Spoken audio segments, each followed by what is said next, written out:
Hi there, welcome back to my channel. I hope you are doing good. So today we are going to see another tutorial of Redis and Laravel. So today we are going to see how we can pipeline our commands in Redis.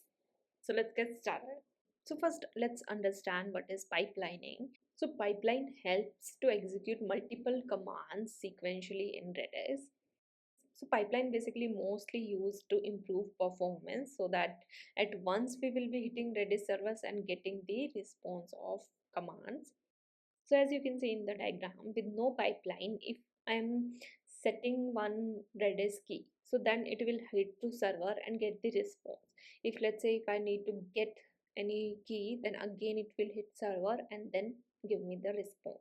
But if I'm doing this using pipeline, so I can buffer or like add it in a queue at client side only, that I need to get this key, I need to set this key, all those, and then get it in once. So now let's see this by example. So here I am having one task controller. So inside this there is one index function. So I don't need this previous code. So let's just start by fresh. So I'm just adding one comment, let's say pipeline bulk add. So first let's start pipeline. So write redis with colon pipeline. So that's how you can initiate any like pipeline that you want to create. So after that it will take one function with redis as parameter you need to pass. This redis will be inside parenthesis, right?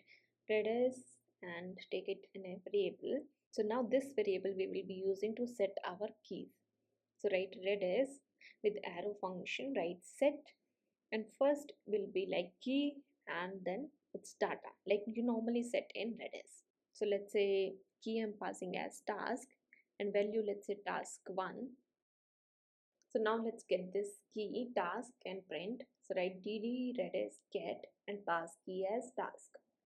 This set is giving error. Okay, let me remove this redis as 2 times I'm initiating this redis object. So now error is removed.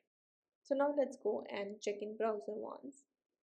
So refresh. So now you can see I have printed task. So task 1 is printed. So now it's setting and I'm getting the task key as well. So now let's create another key, let's say task 2, and print that below. So now let's go and refresh. So now you can say task 2. So second key is also being set.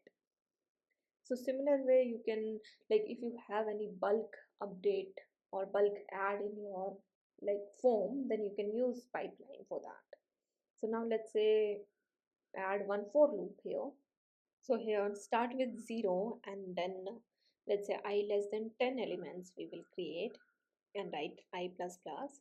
Simple loop I have done, and now let's write redis set and create this task. So now let's generate this task key dynamic, add with I, append with I, and then similar way value of that as well. Let's start with 1.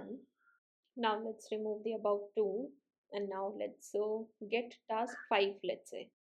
So now let's refresh. Now you can see task 5. So now all keys are being set till 10. Now even I can pass this get inside pipeline. So let's pass inside pipeline echo this redis get 5, echo redis 5. Let's pass this inside the loop. So now let's check in browser, refresh. Okay, I did not change key. So now append here I as well. And now let's echo one br so that it comes in new line. Now let's go and check in browser. So now let's refresh. You can see 1 to 9 it's visible. Let's remove this td and now you can see task list. So that's how you can apply pipeline in redis. You can update, delete, set anything you can do using this pipeline. So I hope you like this video. Please like, share and subscribe to my channel. If you have any doubt, then you can comment down in the comment section. Thank you so much for watching.